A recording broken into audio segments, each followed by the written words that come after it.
On May 12, 2017, Paramore released their fifth album, After Laughter. Today I want to look into the conception of the album and everything that led up to making it. I will briefly be discussing some situations that inspired the band to write a huge chunk of the lyrics on the album, because I think it's important to give some context. I will not be speculating about their private lives or sticking my nose in where it doesn't belong. I will be going off of the info the band members have given us in interviews, all linked in the description if you want to read them for yourself. So, let's start.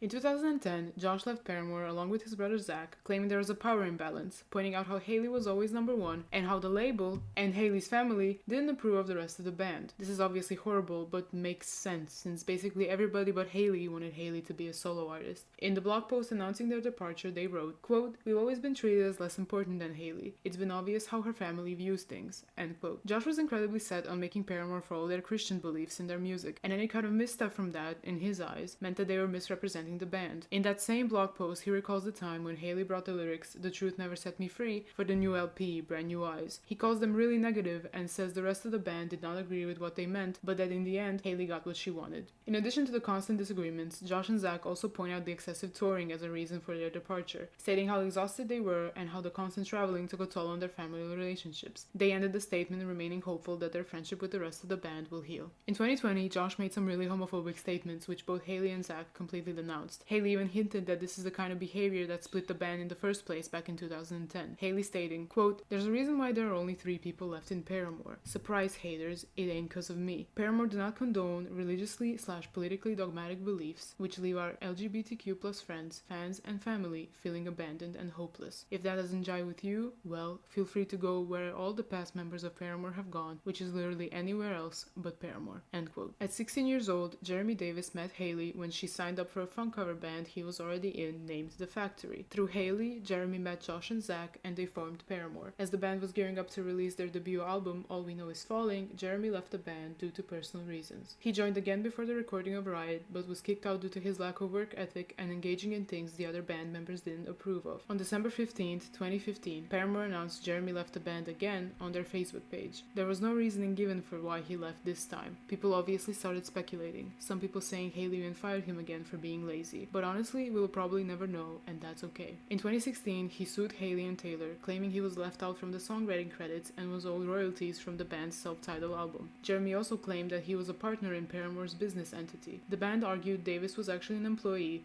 and was paid everything he was owed prior to leaving. In 2022, Paramore removed Jeremy from their self-titled album cover. After 10 years of being together, Hayley married Chad Gilbert in 2016. In 2017, they got divorced, and it put Hayley through a lot of turmoil. Although this happened 2 months after Laughter came out, I'm sure some of the pain felt from this relationship still came through on the LP. She did make a record in 2020 called Petals for Armor, diving deeper into the relationship and divorce, among other things. She followed that album up with Flowers for Vases. Both fantastic albums I'm planning to cover soon on this channel. If you haven't listened to them, I recommend starting with Petals for Armor. Taylor produced it and Zach played drums on the LP. By the end of 2016, Paramore was a band on the verge of collapse. The legal battles, changing lineups, and losing friends burdened Hayley so much she was ready to quit. She told Zane Lowe in an Apple Music interview, quote, "I was kind of flatlined. I think that if it weren't for Taylor, the band would be over. I'm tired of losing friends. I'm tired of doubting myself. Maybe if I'm not doing it at all, there won't be anything to doubt. My heart is tired," end quote. Taylor understood immediately, having the same feeling himself multiple times in the past. After Jeremy left, Hayley and Taylor couldn't wrap their heads around the fact that Paramore is now a 2-person rock band. They needed to bring people in to create comfort and to get themselves in a good headspace for writing. In the summer of 2016, the band posted a video of themselves in the studio, preceded by a number of images that included Zach in them. On June 17th,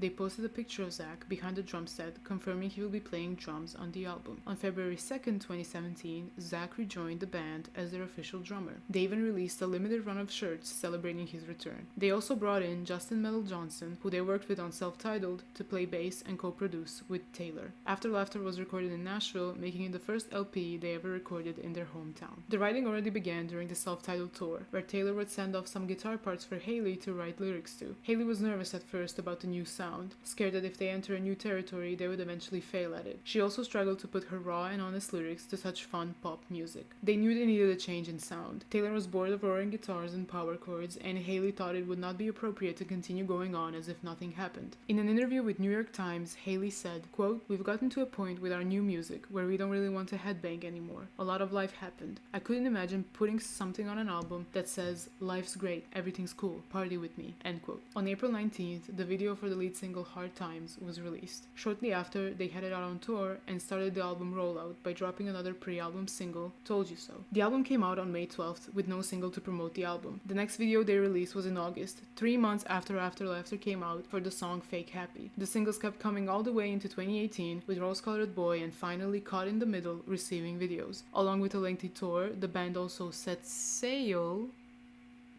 on Paramore 3. Regarding the name of the album, Hailey said in an interview with iHeartRadio, quote, "After Laughter is about the look on people's faces when they're done laughing. If you watch somebody long enough, there's always this look that comes across their face when they're done smiling, and I always find it really fascinating to wonder what it is that brought them back to reality. So, that's what After Laughter is," end quote. The artwork for the album was created by LA-based designer Scott Cleary. He also created the entire visual identity of the new era, stating that the band really wanted a super cohesive rollout. They really set out to first and foremost not hide their feelings with this project. The genuine pain you feel in the lyrics throughout the whole LP, but especially on the songs Hard Times, Fake Happy, and Forgiveness, remind you that these are people, and that the pain just doesn't end with a new album cycle. The lyrics are unusually straightforward on some songs for Hailey's writing. Hailey stating that she had to stay simple to actually release some of what she was feeling, thinking for a while she wasn't a good writer. The words really drive the point home that this album is at its core about exhaustion. Exhaustion from being betrayed, being in the spotlight, touring, and quite frankly, just being alive. You can feel it in every song on the album. Sometimes that exhaustion manifests in a positive way, like on the song Grudges, written about Zach, showing the tiredness of keeping up a useless ages-old conflict and finally inviting that friend back into your arms. The whole album feels like throwing your hands up in the air and saying, "Fuck it, I can't take it anymore." There is literally no other route the band could have taken with this album. It feels heartbreaking and agonizing, yet very cathartic.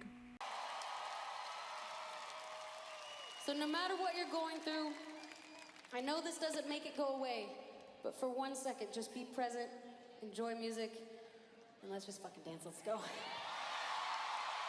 The opener Hard Times begins with these playful marimba sounds, leading into a fun 80s new wave sounding song. Without any prior knowledge of the album, you would think you were in for a fun ride, but then the lyrics kick in. This overwhelming feeling of hopelessness engulfs you, but you still can't help to dance. Paramore mentioned that they showed this song to a couple of people outside their circle, wanting to get their opinions. Some people got the song so wrong, it put off the band from ever doing that again. Thankfully, and obviously, they decided to stick to their guns and release it as the first taste of After Laughter. This is a perfect kickoff and a perfect introduction of the new sound to fans. It encapsulates the sound and the vibe of the rest of the album perfectly and immediately tells you what you're in for. The song Rose Colored Boy is another pop banger about the constant pressure from the world to appear happy and positive when everything around you is crumbling. The music video portrays the band members as hosts of a fictional TV show, Wake Up Roseville, where they are under constant stress from executives to smile and look happy. Finally, breaking under pressure, the band causes chaos before resuming the show the next day. The music for I Told You So was the first thing Taylor sent to Hailey regarding the new LP. The song was originally about how Hailey felt that when she trusted her gut, regardless of what other people told her, if she had made a mistake, she felt like those people would just be itching to tell her,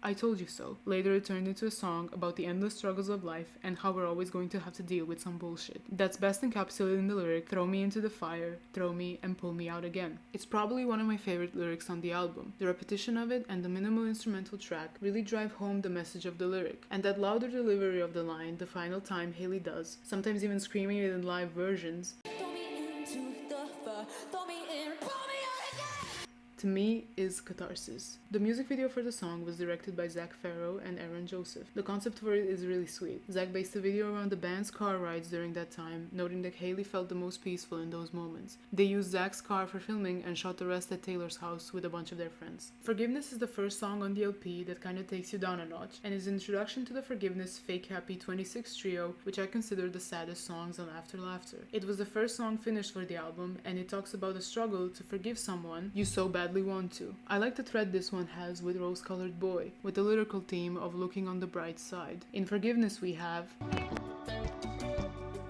word is a bullet hole, shot hole in the soil. If you never look up, maybe I never noticed. and in Rose Colored Boy, See, we gotta look in the bright side. See, maybe if you wanna go blind. it kind of mocks the concept while simultaneously acknowledging how difficult it is to pull yourself out of the darkness, not knowing if you do, how hard it is going to be when eventually you need to go back. There's a comfort in depression. Fake Happy is pretty self-explanatory and goes on about that feeling where you can't express what you feel on the inside, outside. It starts off with Hayley's voice and an acoustic guitar and transforms into this mellow synth-pop song. No matter how sad the subject matter, I still hear a lot of hopefulness in the music, and that's why I think this album works so well. If these songs were set to as melancholy of music as the lyrics, I think it would still be a good album, but it will also take away from the core of this record. The music conveys this sort of hopefulness the lyrics lack, and they go very hand in hand. Zane Lowe described it pretty well, saying, "The record is this really strange dance between one partner who's this breezy, free sounding music, which is searching for this kind of groove and just like, let go. And then these lyrics which are like, I'm trying.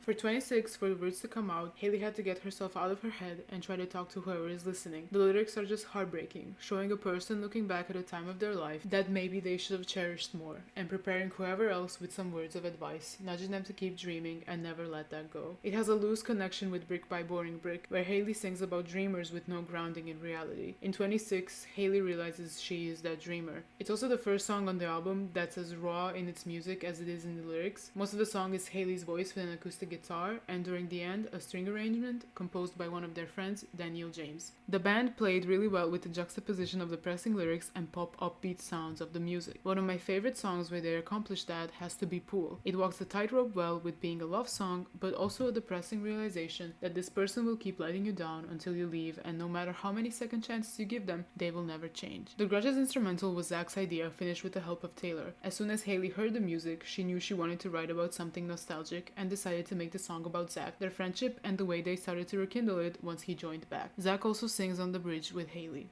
Con in the Middle was the first song they recorded for the album. The song is all about not knowing where to go after a certain event has shaken up your life. Can't go back to who you were, that wasn't good for you, but you're still not well enough to keep going forward, so you're just kind of stuck. The background vocals on the bridge really convey how depressing this song is, with Hayley singing, "All the glory days are gone, it's over now, I'm on my own," over the equally depressing lyrics, "I don't need no help, I can sabotage me by myself." Sound-wise, it's a really good bridge between Self-Titled and After Laughter. The record was a lot more rock-leaning when they began, but they ended up changing the sound to the almost pop-rock early No Doubt inspired tune we have on the album. They left Hayley's vocals as it is though, a bit more shouty and harsh, to make a nice contrast, and it works. Idol Worship leads us into this pair of songs on After Laughter that I like to call fan diss track songs. I'm kidding, but also not really. The song explores humans' need for worship and how it isn't bulletproof. It's also the band putting their foot down a little, saying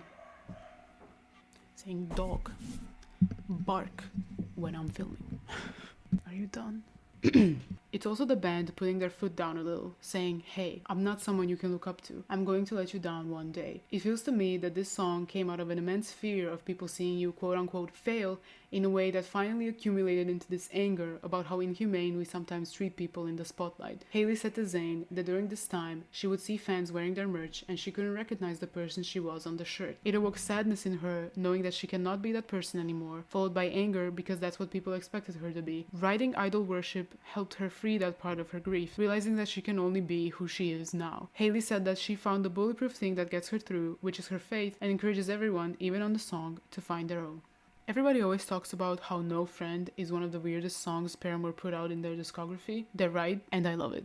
It's the only Paramore song Hayley doesn't sing on. It feels, like I mentioned, a sister track to Idol Worship. No Friend flows seamlessly on from the conclusion of Idol Worship. The track features a spoken word verse from Aaron Vase of Me Without You before it fades into this poem about the band's turbulent history. The vocals are buried deep underneath the inversions of the riff from Idol Worship, and it's so smart. It makes you lean into actually hear what they're saying. It makes you read the lyrics, telling you this one you cannot escape in the fun melodies. Here it is black on white. This is how we feel. I do encourage you to read the lyrics or have someone read them for you. They're hauntingly beautiful and paint the picture nicely. Hayley even said that they purposely left the vocals buried because she thinks it's telling to see what people hear at first. What a great way to end the album. Tell Me How I Heard was about Josh, but to me it reads as this kind of confusion. After all of this, where do I go? What do I do? How do I feel and how do I continue? After this big vomit of anger, exhaustion, and depression comes confusion. It feels like when you have a really good time with a friend, you shake off everything you need to. You laugh, you dance, you cry, and then they leave, and again you are left to your own devices. It rounds up the lyrical and musical themes of After Laughter so well, in my opinion. It just caps it off